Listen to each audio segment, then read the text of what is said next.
අයිබෝවන් Cake and Shapes YouTube channel එකට ගොඩාක් ආදරෙන් ඔයාලව පිළිගන්නවා.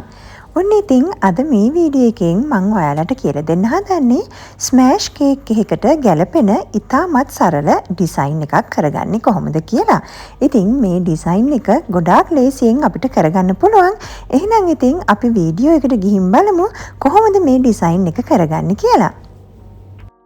මේ කේක් එක ගොඩක් පොඩි කේක් එකක්. සාමාන්‍යයෙන් අපි ස්මෑෂ් කේක් හදන්නේ කිලෝ 1 එහෙම නැත්නම් ග්‍රෑම් 500. ඉතින් මේ කේක් එකේ නම් ග්‍රෑම් 500ක්වත් නැහැ. අඟල් 3ක් තමයි මේ කේක් එක උස. ඉතින් කිලෝ 1කට වඩා අඩු ප්‍රමාණයේ කේක් එකක් කොහොමද මේ ඩිසයින් එකෙන් ඩෙකොරේට් කරගන්නේ කියලා ඔයාලට කියලා දෙන්න ඕන නිසා තමයි මේ වගේ පුංචියට කේක් එකක් හදාගත්තේ. ඉතින් කිලෝ 1 කේක් එක ඩෙකොරේට් කරන විදිහේ වීඩියෝ එකකුත් තියෙනවා. මම ඒ වීඩියෝ එකේ ලින්ක් එක ඔයාලට ඩිස්ක්‍රිප්ෂන් බොක්ස් එකේ දාන්නම් බලා ගන්න. මේ කේක් එක ක්‍රම් කෝට් කරාට පස්සේ ශීතකරණයේ යට කොටසේ පැය කිහිපයක් දාලා තමයි මම දැන් මේ අරගෙන තියෙන්නේ. ඉතින් ඔයාලට පේනවා ඇති කේක් එක හොඳටම හයි වෙලා තියෙන්නේ. අතේ පොඩ්ඩක්වත් අයිසිං ඇලෙන්නේ නැහැ. රෝස පාටින් තමයි අද මම මේ කේක් එක ඩෙකොරේට් කරන්නේ. ඉතින් විල්ටන් බ්‍රෑන්ඩ් එකේ පින්ක් කලර් එකෙන් එක කොටසක් ලා පාටටත් තව කොටසක් තද පාටටත් මම මේ විදියට හදාගෙන අයිසිං බෑග් දෙකකට දාගත්තා. ඕනම පින්ක් කලර් එකක් ඔයාලට මේ සඳහා භාවිතා කරන්න පුළුවන්. ඊට පස්සේ මට මේ වගේ මේස හැන්දක් අවශ්‍ය වෙනවා. ඉතින් මේ මේස හැන්දේ අග කොටස මේ වගේ රවුම් හැඩයට තමයි තියෙන්න ඕනේ. ඉතින් ග්‍රෑම් 500 කේක් එකක් හදන නිසා තමයි මම මේස හැන්ද පාවිච්චි කරන්නේ. කිලෝ 1 කේක් එකක් හදනවා නම් ඔයාලට මේස හැන්ද වෙනුවට මේ වගේ ස්පැචුලා එකක් පාවිච්චි කරන්න පුළුවන්. ඒ වගේම විශේෂයෙන් දෙයක් මතක් කරන්න ඕනේ අයිසිං වලින් කේක් නිර්මාණ කරනකොට ගොඩාක් අයට තියෙන ගැටලුවක් තමයි අයිසිං එක දිය වෙනවා කියන කාරණාව. ඉතින් මේ හැම කේක් එකක්ම මම හදපු බටර් අයිසිං රෙසිපි එක මම පහත ඩිස්ක්‍රිප්ෂන් බොක්ස් එකේ දාන්නම් ඔයාලට බලා ගන්න. සාමාන්‍යයෙන් අපි බටර් අයිසිං එකක් හදන්නේ 1:3 අනුපාතයට. ඒ කියන්නේ බටර් ග්‍රෑම් 100ක් දැම්මොත් අයිසිං සුගර් ග්‍රෑම් 300ක් දාන්න ඕනේ. ඉතින් මේ රෙසිපි එකටත් ඔයාගේ අයිසිං එක දිය වෙන ගතියක් වගේ තියෙනවා නම් ඔයාට 1:4 අනුපාතයට යන්න පුළුවන්. ඒ කියන්නේ බටර් ග්‍රෑම් 100ක් ගත්තොත් අයිසිං සුගර් ග්‍රෑම් 400ක් භාවිතා කරන්න. මම මුලින්ම තද රෝස පාට අයිසිං එක තමයි භාවිතා කරන්නේ. ඉතින් මේ විදියට මම අයිසිං වලින් බෝලයක් තියාගන්නවා.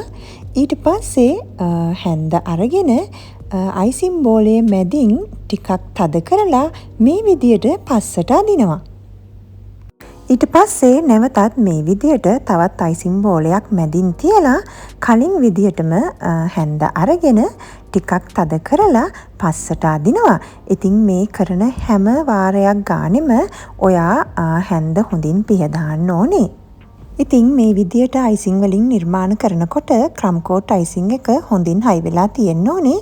ඒක නිසා තමයි අපි ෆ්‍රිජ් එකේ දාලා ගන්නෙ. ඉතින් මේ විදියට මම දැන් එක වටයක් සම්පූර්ණ කරගන්නවා.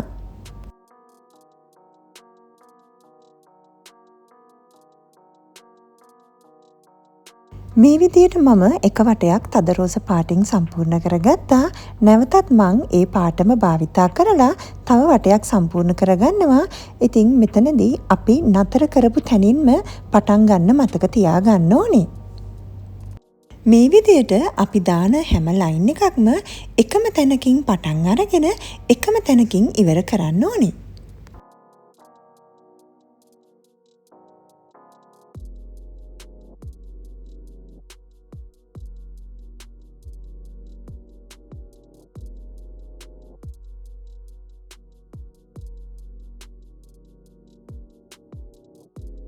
මේ විදියට තද රෝස පාටින් මම ලයින්ස් 3ක් දාගත්තා. කේක් එකේ උස අනුව ඔයාලට තීරණය කරන්න පුළුවන් ලයින්ස් කීයක් දානවද කියලා. මේ හේතුව නිසා තමයි මම ඔයාලට කිව්වේ හැම ලයින් එකක්ම එකම තැනින් පටන් ගන්න කියලා. එතකොට හැම ලයින් එකකම අවසානය එක ලයින් එකකට අපිට ගන්න පුළුවන්. දැන් මම ඊළඟට ලයිට් කලර් එකෙන් ඉතුරු ටික සම්පූර්ණ කරගන්නවා. මම කලින් කිව්වා වගේ හැම අයිසිං බෝලෙන් බෝලෙටම හැන්ද පිරිසිදු කරගන්න ඕනේ. හැන්දේ තියෙන අයිසිං නැවතත් අපේ ඩිසයින් එකට ගෑවුනොත් ඩිසයින් එක කැත වෙන්න පුළුවන්. ටිකක් වෙලාව ගත වෙන වැඩක්. ඒ වගේම ගොඩාක් ඉවසීමෙන් කරන්න ඕනේ. දැන් මට සම්පූර්ණ කරගන්න තියෙන්නේ අන්තිම ලයින් එක. ඉතින් මේ අන්තිම ලයින් එකේ ගැප් එක ටිකක් වැඩි. ඒක නිසා මම මේ විදියට ලොකු අයිසිං බෝල තියලා ඒ ලයින් එක සම්පූර්ණ කරගන්නවා.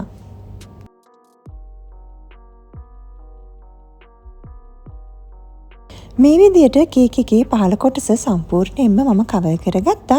ඊට පස්සේ ඒ පාටින්ම කේක් එකේ උඩ කොටසත් මම කවර් කරගන්නවා.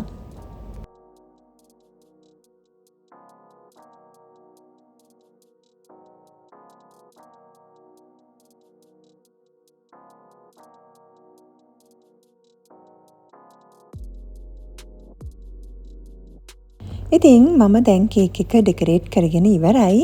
ඔයාලට පේනවා ඇති මේ තියෙන අන්ෆිනිෂ් ලයින් එක. ඉතින් ඒක නිසා තමයි මම ඔයාලට කිව්වේ එකම තැනින් පටන් ගන්න කියලා. මේ වගේ කේක් එකක් ඩෙකරේට් කරනකොට හැමතිස්සෙම කේක් එකේ පිටිපස්සෙන් පටන් ගන්න ඕනේ. එතකොට ඒ වගේ අන්ෆිනිෂ් ලයින් එක කේක් එක පිටිපස්සට තමයි වැටෙන්නේ. එහෙනම් ඉතින් ඔයාලට මේ වීඩියෝ එකෙන් අලුත් දෙයක් ඉගෙන ගන්න ලැබෙන්න ඇති කියලා විශ්වාස කරනවා. නැවතත් මේ වගේම වීඩියෝ එකකින් හමු වෙනකන් අදට මම ඔයාලගෙන් සමුගන්නවා. Cake and Shapes YouTube channel එක තවමත් subscribe කරලා නැත්නම් subscribe කරන්න. ඒ වගේම Cake and Shapes TikTok page එකත් like කරන්න. එහෙනම් අදට ගිහින් එන්නම්. ඔයාලට සුබ දවසක්.